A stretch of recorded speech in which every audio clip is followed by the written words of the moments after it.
Hey, good morning. Good morning, guys. It is Arnell. It is Arnell. It's December 14th. It's Sunday. Well, 5 more days till Christmas. It's been a very interesting weekend so far. I spent some time with my folks yesterday evening. I picked up my daughter yesterday at 12:30. But before that, I was here filming, creating content for my TikTok shop, Vibe Higher. Vibe Higher. And then, so I was backtracking what I do yesterday. So yesterday, I woke up here in this garage by Binu Coffee in Highland. It's a nice place because there's a lot of protection from the outside elements. So temperature-wise, it's a lot warmer in here than out there. And you can see there's the entrance to the garage. No, let's see right there. That's the entrance to the garage, and it's a multi-level garage next to Bino Coffee. It's by the Highland ACC Highland campus. It's actually on the ACC Highland campus. There's apartments above this parking lot, actually behind me. So it's a good place to find shelter. It's great prime location for anyone who's doing this because Bino Coffee is open 24/7. So if I need to use a restroom, there's a restroom in there. And there's no shower stalls. That's where I go to Gold's Gym for that. And then I'll have, hot chocolate, coffee, muffins, croissants. They even have tamales in there. And this Bino Coffee, they do have pizza, but from Bakken Pie, but they run out of it pretty quickly. So there's always a way to find shelter and food if you're living a nomadic life anywhere in the world, I believe. So it's possible. And I am surrendering to the divine, to the universe, so that I'm not forcing things, and I'm not having to choose how I live. This is by choice, and I'm not being forced to work where I don't want to work, and take my time to do it. And it allows me to focus on creating content and being able to share the content that I want to share, that I feel compelled and passionately being called to share with the world. And I say the world because you put it on the internet, you put it on social media, your audience is the world. And that's something that's been calling me to step into that space. And I feel like I'm still not necessarily giving it my all, in that I know there's so much more that I am supposed to share with the world, and I am supposed to consistently share it. And the platform in which I'm to share it, the big content, is YouTube, because it's longer stuff, and haven't done that yet on the level that I'm supposed to. At least that's what's coming through, is that there's big meat. There's meat that's supposed to be shared, that I'm supposed to just start sharing with the world on my YouTube channel, which is called Manifestation Blueprint. And so if you're on here on YouTube, then you're in the right place. And yeah, so that's the reason why I'm doing this, is because I feel distracted. I have been distracted by other things. Plus, I'm on a twin flame journey. So that in itself is a story that I feel like I have to share or must share, because it's not for the faint of heart. And even I myself at certain times even question whether I am, if there's, if there's such a thing as a twin flame journey. And if I haven't shared it yet, what that means is that I'm experiencing life, or this part of my life, where I've met my twin soul. I've come to the realization, so to speak, that there that I have a twin soul on this earth, on this timeline, on this period of my life, or this period, this version of my reincarnation. Because I do believe, and my belief is that we all reincarnate. We all decide to come back to heal generational wounds. We come back to heal wounds that we haven't healed from our from our last iteration, and and we keep doing that until we do heal from it. And I'm not alone. There's a collective that's on this similar journey, and together, as we accomplish this goal, we are helping the collective. We're helping the rest of the soul population elevate and ascend to the next level, next vibration. A lot of the things that we're supposed, not a lot of things that we're supposed to, a lot of the things that we're working on is things things of the soul, which is or wounds of the soul, which is like mine, is childhood abandonment. And because of that, I'm on the spectrum of, because my parents left when I was young, when I was like 4 years old, I overgive. My parents were loving.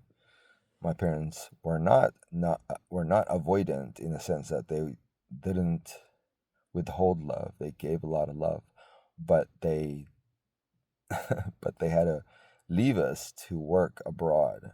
That was the first instance. There are many other instances that happened later that reinforced my insecurity as a child and my emotional insecurity. When my father left my mother and us to be with another woman, it's the second time I was exposed to childhood abandonment. And so that was the second time. And the third time was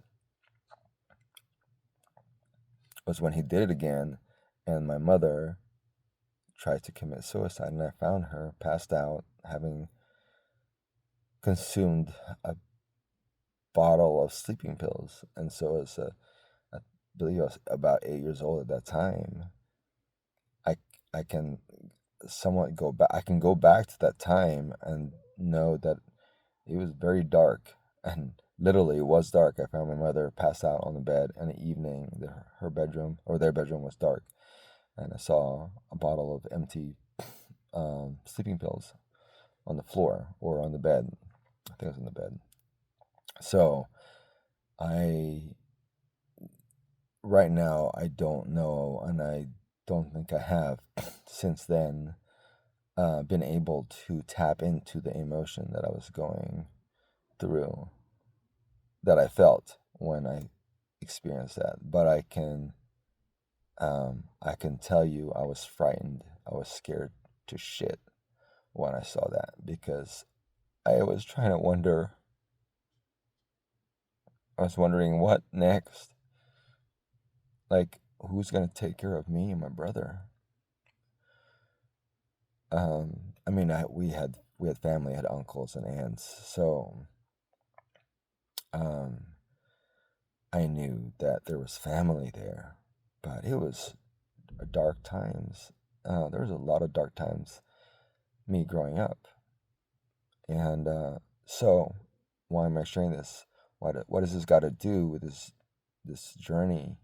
Well, my twin soul journey led me to experience that because my counterpart, my other twin, she had childhood trauma and same thing, similar thing, but her parents, they had they gave her love on a performance basis, not unconditional love, but she had to perform to receive love. And I feel like, based on what I know, what she shared with me, is that she was neglected, that her parents put themselves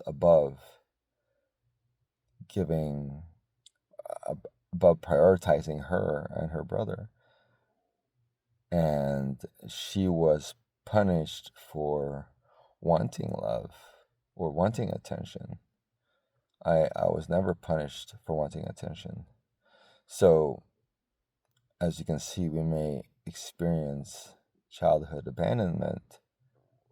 We all do, but we all experience it in a different ways, and which leads us to behaving differently, um, even though we're sharing the same type of wound.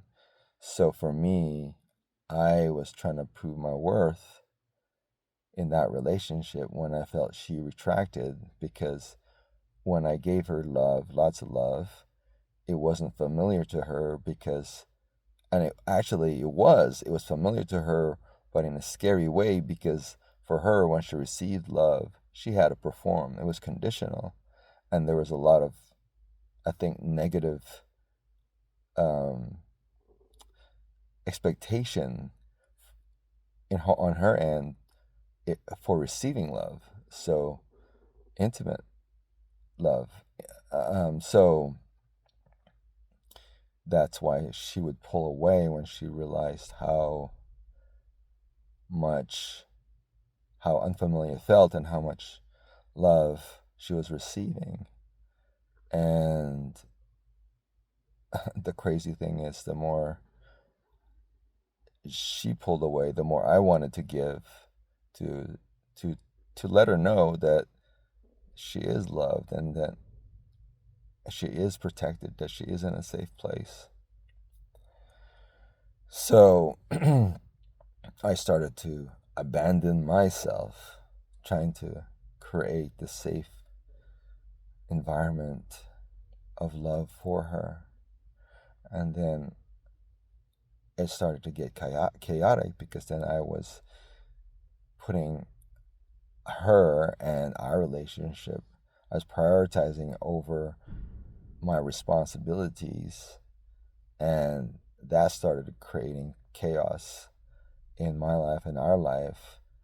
Um, so it's it was it was crazy. It was crazy because she hadn't learned to lean into that, and feel into it and understand that is that's how it feels like to receive the love that you desire, to feel that unconditional love. Doesn't You don't have to perform, you don't have to do anything. and and so there was a lot of trust issues because of that, on both ends, and we started creating those false insecurities. So I'm sharing this with you guys because I hope this will help anyone who's going through this, to face their trauma, to lean on each other, to know the difference. Like when someone's just wanting to love you and not ask or expect anything from you, it's okay. You just have to have the discernment. Are they wanting any else um, aside of just being there for me and loving me and wanting to take care of me. And how can I help? And when you start to see that they're overgiving, like, the way you can give as an avoidant is to step in and feel the uncomfortability of that, and reprogram yourself, like, this is actually what I want. This is what actually was I'm missing in childhood. And as unfamiliar it feels, this is what true unconditional love means.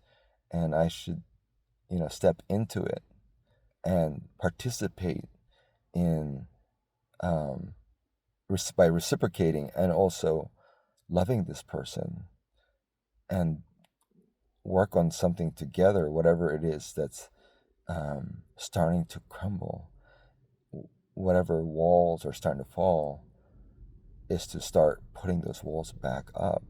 And you will help each other build an amazing home, an amazing fort, an amazing castle. You are helping each other build a strong foundation by facing your wounds together and helping each other grow. So, um, I've never quite said it this way or expressed it this way. So I hope this helps anyone out there going through this, and you're not alone.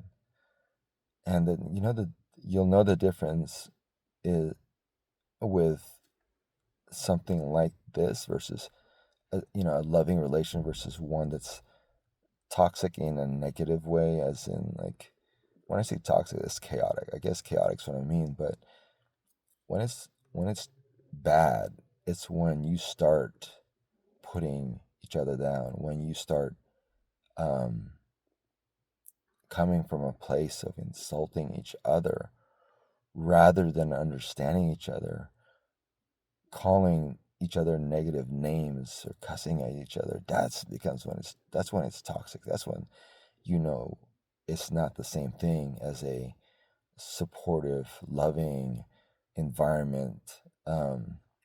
And it's complex to discuss, but because we're not simple beings, right? Um, but the twin flame journey, the twin flame framework is that you meet your other soul. There's soul recognition. The first, there's this connections, deep connection. There's this amazing love for each other. You find that this person, you feel this person is just like you. They like the things that you do. They they they think of the same things. Um, it's kind of like a soulmate, but it's even more connected. It's even more there's even more synchronicities. You value the same uh, things, although you may have, I don't know, it's difficult to explain, but you just know that you just look, you can look at them and just say, oh my God, that's like you just recognize yourself. It's like, that's like me. Like, there's me in you. That's how I feel. Like, there's me in this person, and so you can't help but love this person so deeply. And then what happens is, then you start to, because they're like you, they start to mirror the things that you haven't worked on, and that's what then causes the separation, because you start to trigger each other, and then you what and in the twin flame journey or dynamic, when that happens, when you get to that point, and there's, like, I think, from what I read, there's 7 phases of it. From this point, then one will start to pull away and start to run, because it doesn't feel comfortable, it doesn't feel familiar, and they're overwhelmed by then by the feeling of unconditional love, because they've never felt it before.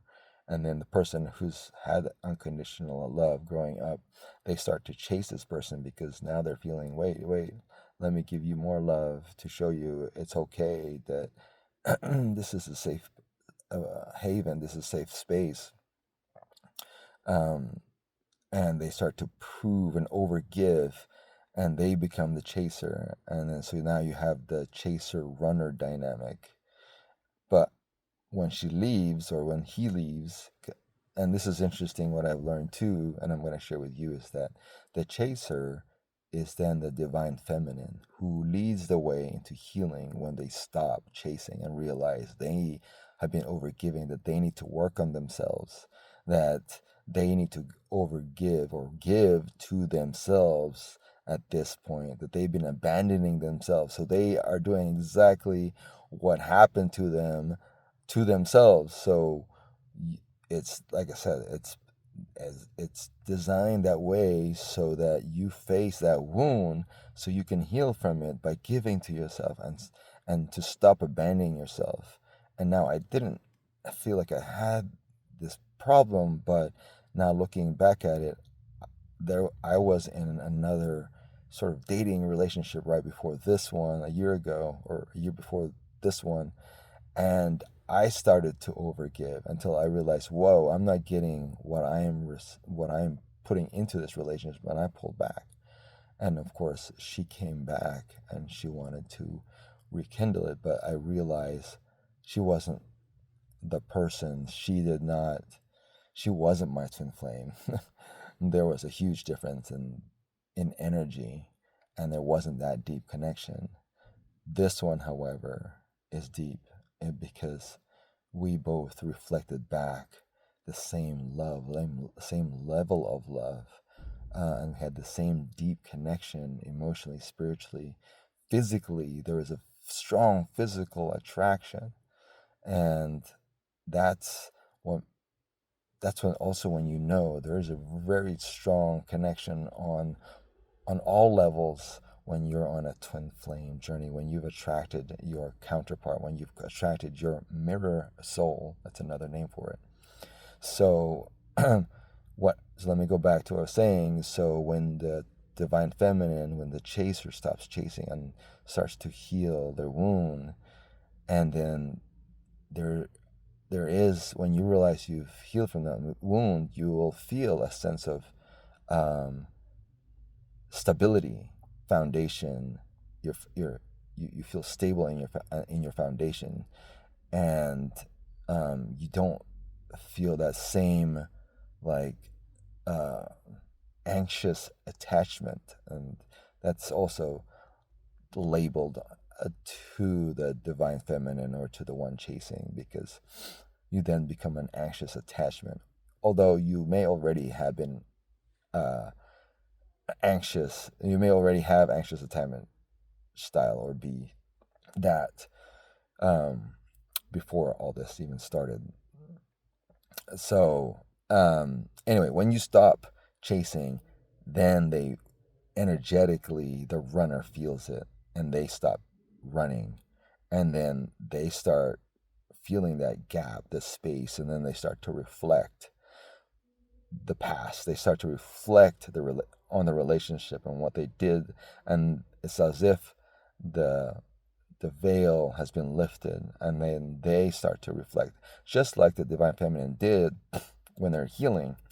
They start to reflect, what did they do wrong, what was their part or their role in bringing this tower moment down. And I bring up the term tower because in tarot reading, um, we when there's a tower, it's a moment of recognizing there is a pivotal change in one's life. It's supposed to redirect you and protect you, both redirect you and protect you, right? It's the divine saying, okay, this tower is about to crash and crumble. But there is also a tower of, like, building a tower. So a period in your life where you are growing, where you are strengthening um, something in your life. But this tower was one that was crumbling. So, where was I going with this? So, yeah, so they start to reflect back on all the things that happened. They're then able to have the time and space, they can breathe and see for themselves what truly happened in the relationship. And then they start to question. Now, provided they're actually learning and are becoming self-aware or aware of their role in bringing it down. So bringing it as in the relationship down, bringing the tower down. And I would love to, as a coach, I would love who's experiencing this for the first time, I would love to get back together with my counterpart, because I would like to corroborate all this with them and be able to share this. And, you know, as a couple, there's other twin flame couples out there also doing this, teaching, showing, sharing this with the collective, so that people can know they're not alone, and to be able to also recognize whether they're on a soul journey or not, or a twin flame journey or not. So there's a lot of things that we are learning from this dynamic, from this journey, because it helps us on a relationship basis, how to get along with people in our lives, or and to identify when we don't get along and why, and help identify wounds and what kind of wounds there are. So I believe by talking to you about this, it's helping me learn a whole lot more. I mean, I have learned so much in the last, I want to say, 18 months since this journey, since I started this journey, since I met my counterpart last April of 2024. I've learned so much about life, myself, especially myself, and life, because how all of this happens to people, not just myself. And it's been happening since the beginning of time. And it brings about the discussion of the spirit, right? The soul, and what it goes through, and the underlying purpose of why we're here, which is to ascend. And in order for us to ascend, to become a better version of ourselves, a higher version of ourselves, we have to heal generational wounds that we bring into each reincarnation of ourselves, each version of ourselves. So the surface level purpose, while we're in this 3D reality, is to achieve things on a materialistic level in 3D, but along the path of doing that, we're then presented with healing our wounds on a spiritual and soul level, which is more eternal, which we continue to share. And someone just pulled up next to me with their volume turned up. Anyway, that's what you're hearing. So yeah, this dude right here. Anyway, so in a twin flame journey, when the divine feminine stops, the divine masculine, which is the runner, then starts to heal, and they're drawn. Now it flips. The dynamic will flip. Now they're drawn to the feminine, because they realize they were running away from what they really wanted all along, and that they played a huge contribution to breaking down the tower, and that they then recognize a deep connection that they have, that no one else will fulfill that. They will feel that no matter how much they open themselves up to another connection, it's not the same. And so, but we all still have free will. We can still choose to get into another relationship. But I believe, from what I understand, is that then everything that they did negatively to their counterpart, to the chaser, to the divine feminine, they will receive in karma. It's a way for the way that the universe, the divine, is forcing them or pushing them back to into union, so that you can finish the journey together. And that's the part that's still ahead of me. And as much as painful as it was, I do want to experience that for confirmation based on what I have read and watched other people share about their twin flame journey. And I will tell you that no matter how much you try to forget about them, the thought of them keeps coming back. And not just the thought, the energy of them. I feel like you are tied and connected to them because they are your mirror soul. You're connected and tied to them on a soul level because they are you. And there's this thing, if you never heard about it, cord cutting.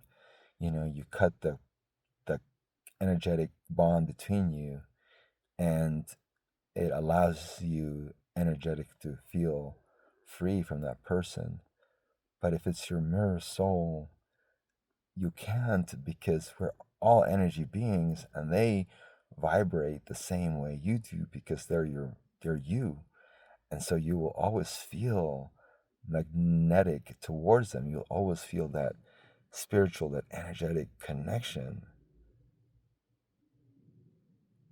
because we're all feeling, we're all connected spiritually, we're all connected energetically. So you'll always feel that there is someone out there and that is pulling you towards you. And once you have met your counterpart, your twin flame, your mirror soul, and not everyone, of course, is on this journey at the same time. Something is telling me that not everyone does experience this, but when you do, you're not necessarily, we're not all doing it at the same time, because we all have there's all different types of journeys going on to help ascend the collective. So I think that makes a lot of sense. That way we are balancing the ascension process, the spiritual ascension process, and not just on a romantic relationship basis. So what's still ahead, I've now healed and can tell you that I recognize when I'm overgiving, and it's almost like a feeling of like, how do I explain this? When I feel like I've been overgiving, then I am like, oh crap, I need to step back. Can you guys see me? I need to step back. I don't want to feel that hurt or that pain ever again, and so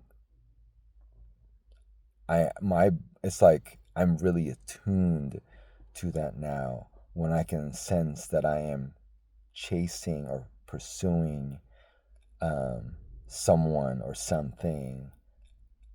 That's the first thing that I question or ask myself: Am I overgiving? Am I giving too much of myself and abandoning myself?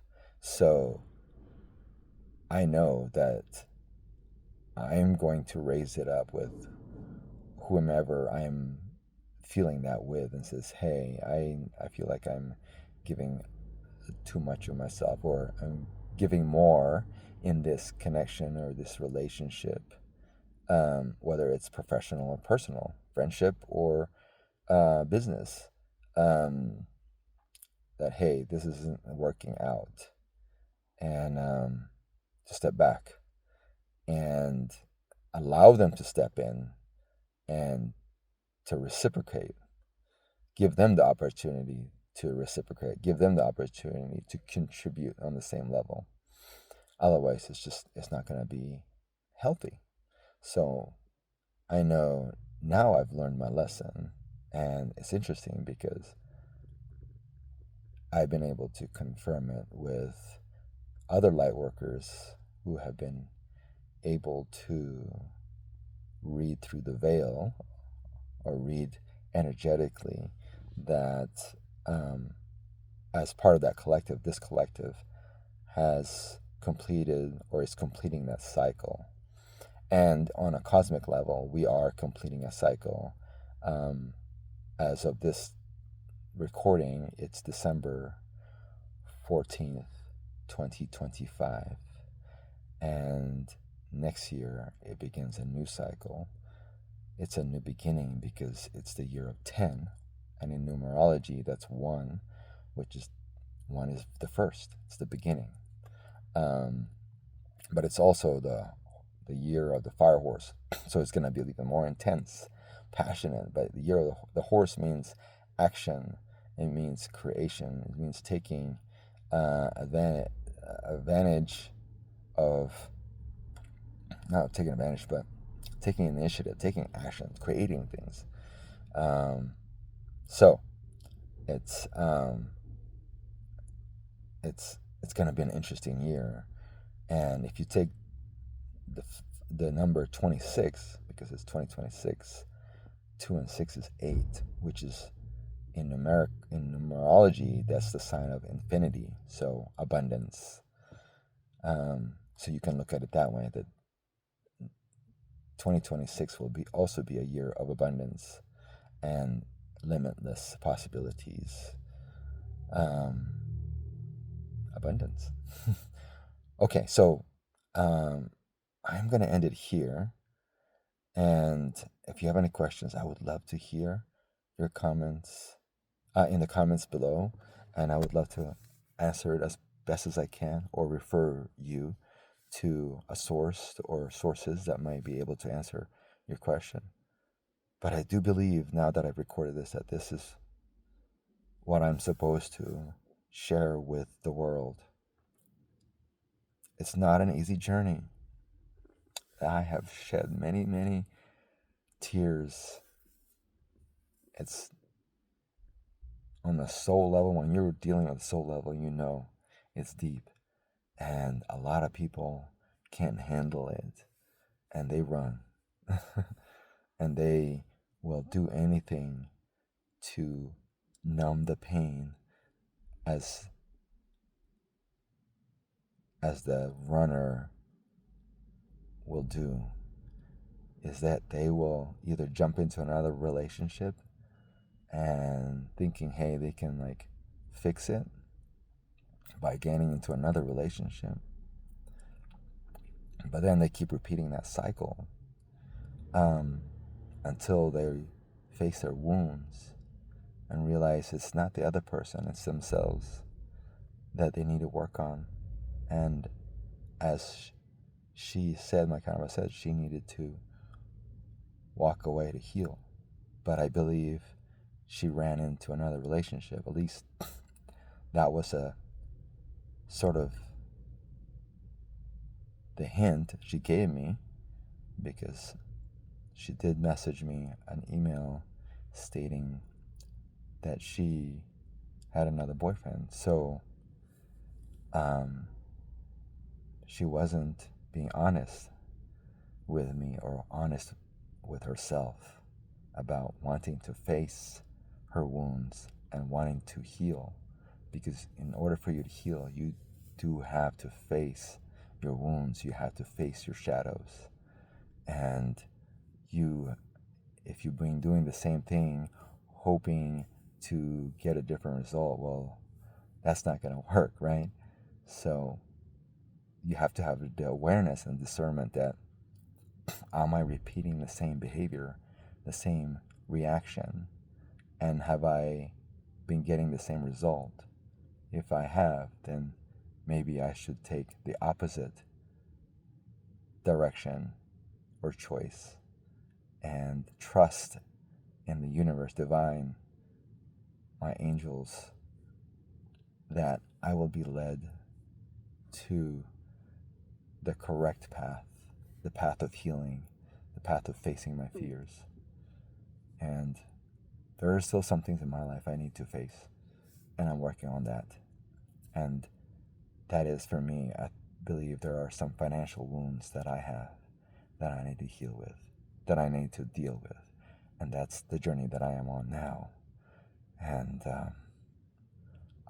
one thing that also is, when you know you've healed from overgiving and chasing, is when you love yourself, when you come to the awareness that you need to give yourself love, is when you've been able to detach from yourself and see yourself as another person. And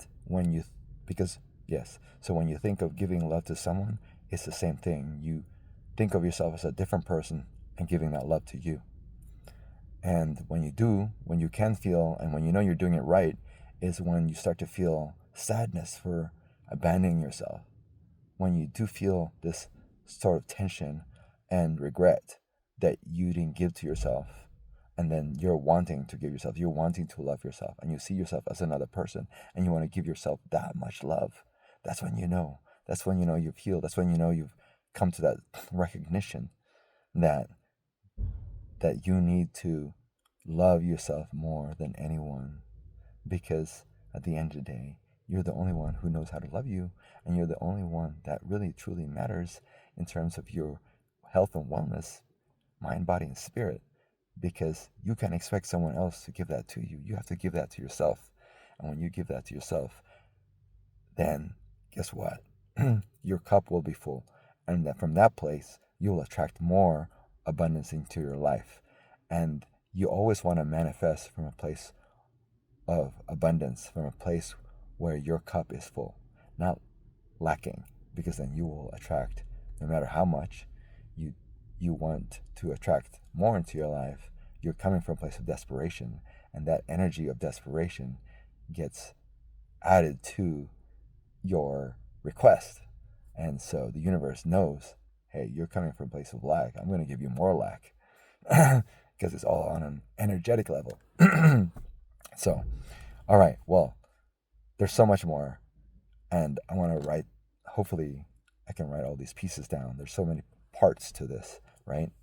So I want to end it by saying, as much as I want, so one more thing. When you know you've detached as a chaser, as a divine feminine, you are also open to new connections, not necessarily your counterpart, but I do feel sad about choosing someone else, but I'm like, I want to choose someone who's a higher level soulmate and nothing less. It's either someone who's going to meet me or better, or the higher version of my counterpart, the version of her that's healed. And it can be a him, right? It's the divine feminine and divine masculine is not tied to your identity. As you can see, I'm a male, but in a twin flame journey, I am the divine feminine because I'm the one who chased her. I'm the nurturing, and that's my being is that, I can tell you. And I've always felt that I have a stronger feminine energy in me because I'm a nurturing kind. I'm a giving kind. People I've met and come across have told me that I glow, that I have really good energy, a positive energy, loving energy, and a healing energy. So the divine feminine in me is strong, but I also know that I have a strong masculine energy, because in the old version of me, I was an alpha male, as in like I have the alpha energy, and I was like, my way or the highway, and I'm gonna beat the shit out of you if you don't listen. So there is a yin and a yang in all of us. There is a male and a female energy in all of us, a masculine and feminine energy in all of us. And as a male, most males will have more masculine energy in them, and most females will have more feminine energy with them. But depending on the versions of you and your reincarnations, you may have more of one because you've played that part more than you have played the other. And by that I mean maybe you were a male more often than you were a female. And so you will have more male energy, masculine energy, than you would feminine energy. You're more comfortable with that energy. So there's that dynamic too. And man, I'm like sharing a lot with you guys. And a lot of you guys are thinking, what the hell are you talking about? Well, if you're tuning into this, nothing is ever a coincidence.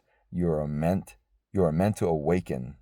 You're meant to start knowing, understanding this, start learning about this. There's a reason why you came across this information. And it's for your ascension, for your path to becoming more self-aware and to become a better version of yourself. That's the reason why you ran into this information. And nothing is a coincidence in life. There's always a purpose, because there's always a soul intention with everything. And subconsciously, you may not, or consciously you may not know this, but our subconscious is playing a big factor on what's being created, right? The conscious is the part that comes with the idea, the vision, and the subconscious is the part that takes action, that manifests things into place. So I will leave it here, and this is gonna be, I think, a good first video for me to share with you guys. That's a lot longer than just 15 or 10 minutes long. This is a really in-depth discussion about this topic. Anyway, I love you guys. Remember, you are loved, you are adored, you are cherished, and you are created in God's image. Therefore, the kingdom of heaven is within you, and that means that you are powerful. Don't forget that. Anything that comes into your mind that limits you, that makes you doubt, is of the ego, because the ego is there always to protect you, right? And it's not, I don't believe we have ego on the other side, by the way. I don't, but who knows until we get reconnected back to the other side. Although you can tune into that if you meditate enough, if you tune into source through meditation, through breath work, or through some herbal spiritual journey. Anyway, experience. Anyway, I love you. Thanks for watching. This is Darnell. And remember, you're not alone. And I'd love to connect with people who are going on this path, who have already been on this path, to help and support each other so that we can all help each other, uplift each other, and guide us through this journey we call life. Amen.